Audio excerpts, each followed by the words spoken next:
माँ, बहुत भूख लगी है। क्या आज भी हम सिर्फ पानी पीकर सोएंगे? नहीं मेरे लाल, धीरज रख। माँ आज कुछ न कुछ लेकर जरूर आएगी। तुम लोग बस एक दूसरे का हाथ पकड़कर यहीं बैठो। रानो ने तय किया कि वह सेठ कालू कौवे के खेत में मजदूरी करेगी।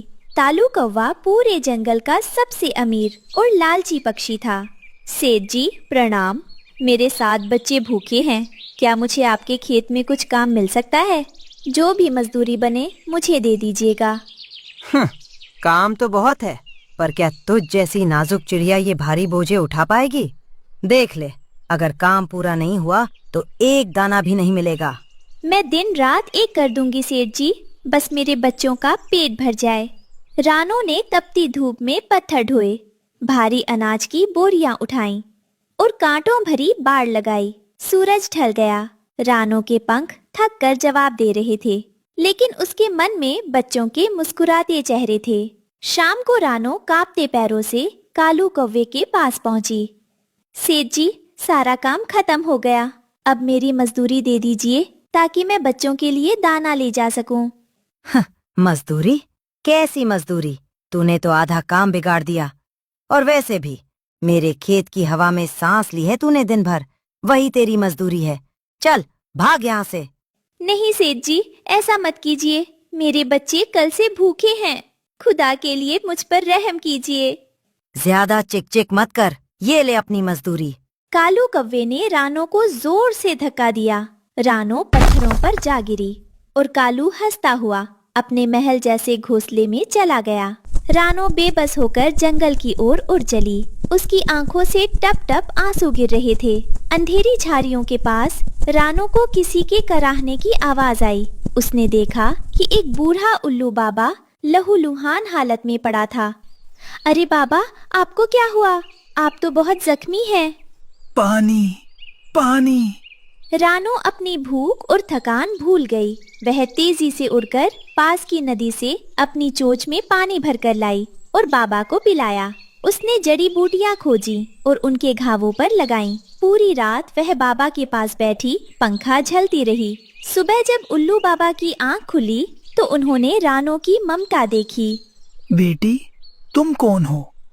इस अंधेरी रात में तुमने एक अजनबी की जान बचाई, जबकि तुम खुद इतनी कमजोर लग रही हो। मैं तो बस एक माँ हूँ बाबा। आप ठीक हैं, यही मेरे लिए काफी है। रानो ने रोते रोते अपनी सारी आपबीती बाबा को सुनाई। बाबा मुस्कुराए और उन्होंने अपनी झोली से 3 चमकते हुए बीज निकाले। ये साधारण बीज नहीं है रानो।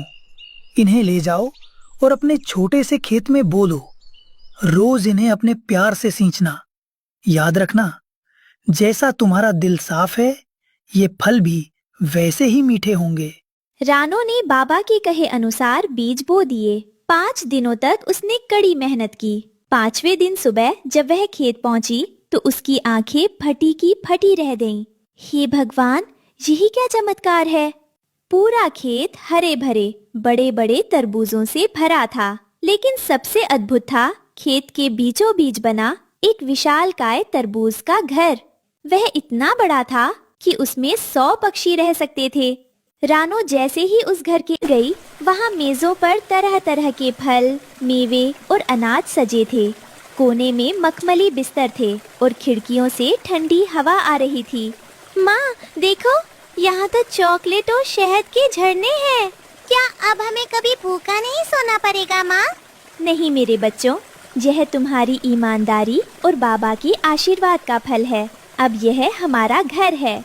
जब कालू कौवे को इस बात का पता चला तो वह जल भुनकर राख हो गया।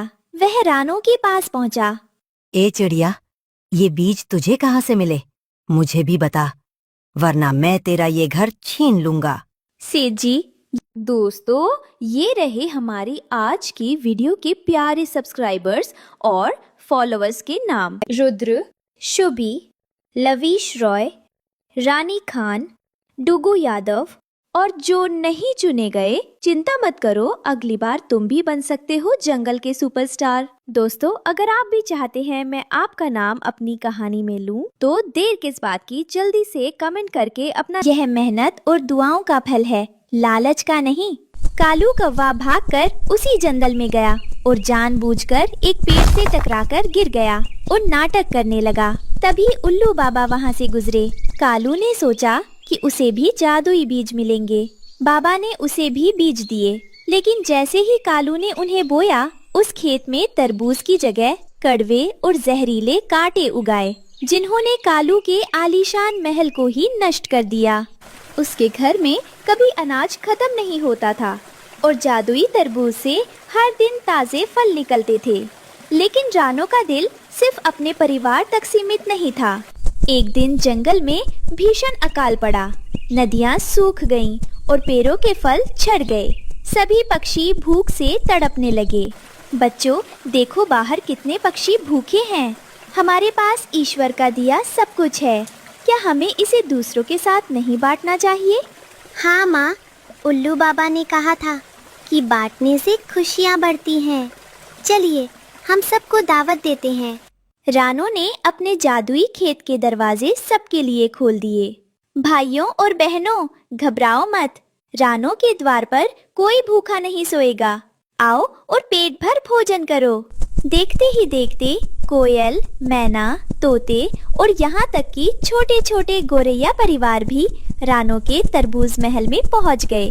वहाँ का नजारा किसी उत्सव जैसा था। वहीं दूसरी ओर सेठ कालू कौवा अब दाने दाने को मोहताज था। उसके लालच की वजह से उगे कटीले झाड़ों ने उसका आलीशान घर बर्बाद कर दिया था। वो एक सूखे पेड़ की टहनी पर बैठा कांप रहा था।